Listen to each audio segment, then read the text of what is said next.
آج ہمارے گھروں کے اندر بیماریوں نے آ کے ڈیرے لگا رکھے ہیں۔ جس گھر کے اندر جائیں، جہاں پہ جائیں، ہر گھر کا کوئی نہ کوئی بندہ، بلکہ ہر بندہ بیماری کے اندر مبتلا ہے۔ ہمارا اسلام، ہمارے نبی کا فرمان اور ہمارے اسلاف کی روشن تاریخ ہماری ہر پہلو پہ رہنمائی کرتی ہے کہ کیا کرنا ہے، کس طرح زندگی گزارنی ہے۔ رب العالمین نے ارشاد فرمایا وَلَا تُلْقُوا بِأَيْدِيكُمْ إِلَى التَّهْلُكَةِ، اپنے آپ کو ہلاکت میں نہ ڈالو، کہیں ایسا نہ ہو کما تاکل الانعام، جس طرح جانور کھاتے ہیں تم ویسے کھاتے رہو۔ بلکہ رب العالمین کے محبوب نے ارشاد فرمایا جب تم کھانا کھاؤ تو کھانا کھاتے وقت اس بات کو سامنے رکھو، اس بات کو ملحوظے خاطر رکھو کہ کھانا کھاتے وقت پیٹ کے 3 حصے بنایا کرو، ایک حصہ کھانے کے لیے، دوسرا پانی کے لیے اور تیسرا حصہ سانس کے لیے ہو۔ لیکن ہم ان گولڈن رولز کو، سب سے بہترین دنیا کے فرمان کو بھول چکے ہیں۔ آج اس وجہ سے جب ہم ان کو بھولے ہیں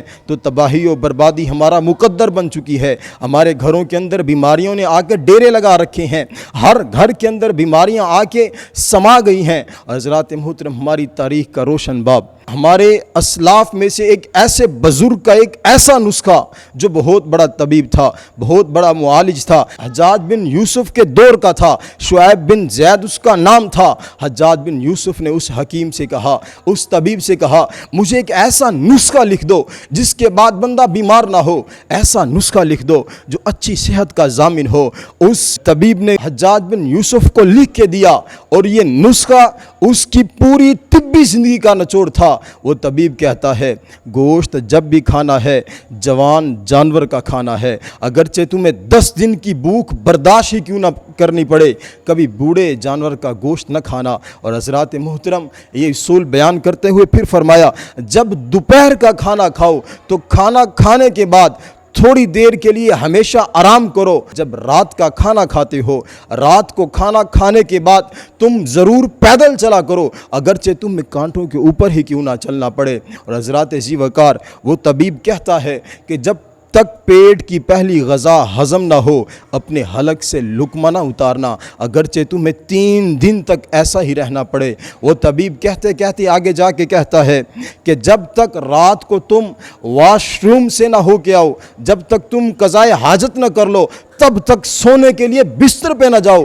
اگرچہ تمہیں پوری رات جاگ کے ہی گزارنا پڑے۔ حضرات ذی وقار، وہ طبیب آگے جا کے کہتا ہے جب پھلوں کا موسم ہو اور جب نیا نیا پھل آئے اس وقت پھل کو کھایا کرو، جب پھلوں کا موسم جانے لگے تو پھل کھانا چھوڑ دو، اگرچہ تمہارے لیے کوئی اور چیز کھانے کو نہ ملے لیکن جاتے ہی موسم کا پھل نہ کھایا کرو۔ وہ طبیب کہتا ہے کھانا کھانے کے بعد تم نے پانی نہیں پینا، اگر کھانا کھانے کے بعد تم پانی پیتے ہو اس سے بہتر تھا کہ تم زہر کو پی لو۔ حضرات ذی وقار، یہ ہمارے اسلاف، یہ ہمارا قرآن، یہ ہمارا نبی کا فرمان، ہمارا اسلام، ہماری شریعت ہماری رہنمائی کر رہی ہے، لیکن آج ہم ان معاملات کو پیچھے چھوڑتے جا رہے ہیں۔ آج ہم نے قرآن کو، نبی کے فرمان کو، بزرگوں کے روشن تاریخ کو پیچھے چھوڑ دیا، اور جس طرح دیکھا آج انگریز کرتا ہے ہم نے ویسا کرنا شروع کر دیا۔ اگر انگریز رات گئے تک جاگتا ہے، رات گئے کے بعد کھانا کھاتا ہے تو ہم نے ویسا شروع کر دیا۔ اگر انگریز اس لیے کھاتا ہے کہ اس کا ٹائم ہو چکا ہے، حالانکہ اسلام کے اندر تو یہ تھا کہ جب بھوک لگے تب کھانا کھاؤ، لیکن ہم نے انگریز کو دیکھا وہ صبح بھی کھاتا ہے، ہم نے صبح شروع کر دیا، وہ دوپہر کو کھاتا ہے، ہم نے دوپہر کو شروع کر دیا، وہ رات کو کھاتا ہے، دیکھتا ہے یہ ٹائم ہو گیا کھانے کا، ہم نے رات کو کھانا شروع کر دیا۔ لیکن ہمارا اسلام ہمیں یہ بتاتا ہے جب بھوک لگے تب کھاؤ۔ اگر تم اسلامی قانون کے اوپر عمل کرو گے تو یاد رکھو کبھی بیماری تمہیں آ کے چھوئے گی نہیں، بیماری تمہارے قریب سے نہیں گزرے گی۔